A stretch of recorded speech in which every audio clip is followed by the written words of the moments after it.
A paz do Senhor Jesus, tudo bem? Pastor Divino Silva. Vamos falar sobre um assunto bem importante. Hoje, 12 de dezembro de 2021. O capítulo 8 de João, ele vai estar narrando a partir do versículo 1 sobre a mulher adúltera. Jesus faz um discurso específico aqui. Os homens tentando Jesus para incriminar a Jesus, baseado em Levítico capítulo 20, o verso 10, e Deuteronômio capítulo 22, dos versos 22 ao 24, João narra esse perfil da condenação ou da acusação de uma mulher adúltera. Mas você observa aqui que Jesus, conhecendo o coração e o pensamento deles, resolve então entrar em defesa dessa mulher sobre uma acusação.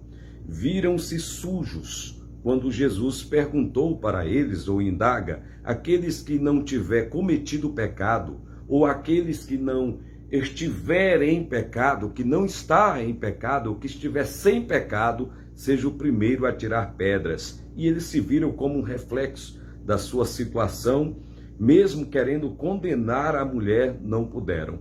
Uma observação é que aquela mulher, ela foi carregada pelas ruas, mostrando a sua vergonha, e pessoas raivosas, criadoras de leis, cheios de concentração do mal, prontos para ferir e para matar aquela mulher. Mas eles não tinham uma base, vamos entender? Você sabia que nesse texto de João, os juízes de Israel só estava sob o domínio de Roma, e os juízes de Israel, os judeus, não aplicavam mais a pena de morte? Você sabia disso? Que não cabia mais a eles sobre isso, mesmo tendo o Levítico, o Deuteronômio como base, mas o governo de Israel estava sob o domínio do governo de Roma.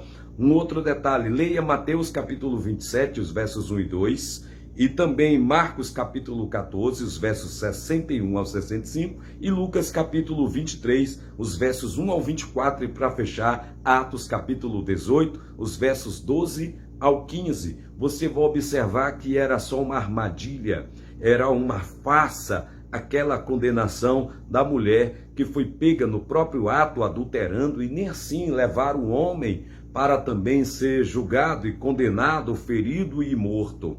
Muito cuidado na criação de leis, muito cuidado na hora da condenação, de instigar, de querer ferir e de querer matar alguém, porque a lei, ela traz aí a sua ramificação e ela traz aí a sua doutrina e as suas regras. E observe que o governo de Israel na época estava sob domínio do governo romano, e o interesse deles, na verdade, não era simplesmente só ferir, condenar e matar aquela mulher, era também criminar a Jesus. Cuidado com os nossos atos, cuidado com as leis que às vezes criamos, cuidado com o ato de querer ferir alguém ou não se olhar no espelho, porque Jesus fez a pergunta: aquele que tiver sem pecado, ou aquele que não tiver cometido pecado, ou aquele que está sem pecado, seja o primeiro a tirar pedras. Saiu do maior até o menor, do menor até o maior, ninguém quis acusar aquela mulher mais, e mesmo assim não tinha base nenhuma para condená-la, porque a lei já não garantia tanta ramificação ao povo judeu, porque o governo de Israel estava sob o domínio do governo romano. Só um estudo bíblico. Deus abençoe a sua casa, a sua família. Cuidado com a lei da semeadura, cuidado com criar leis. Muito pesado isso aqui.